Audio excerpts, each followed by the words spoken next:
ఏషా బ్రాహ్మీ స్థితి పార్థ నైనాం ప్రాప్య విముహ్యతి స్థిత్వా స్యామంతకాలేపి బ్రహ్మ నిర్వాణమృచ్చతి. ఇంకా మనము ఈ అధ్యాయం యొక్క అంటే ద్వితీయోధ్యాయం యొక్క ఆఖరి శ్లోకానికి వచ్చాము. ఏమిటంటున్నాడు ఇక్కడ? అర్జున, ఇటువంటి స్థితిని అంటే స్థితప్రజ్ఞుడు అనుభవించే స్థితిని బ్రాహ్మీ స్థితి అని అంటారు.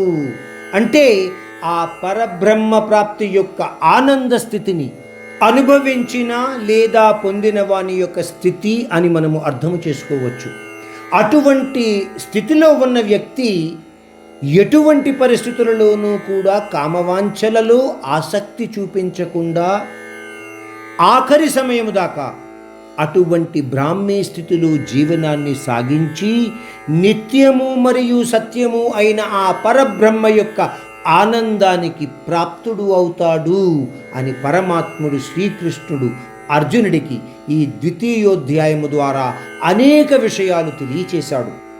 ఓం తత్సదితి శ్రీమద్భగవద్గీతాసు ఉపనిషత్సు బ్రహ్మ విద్యాయాం యోగశాస్త్రే శ్రీకృష్ణార్జున సంవాదే సాంఖ్యయోగో నామ ద్వితీయోధ్యాయః.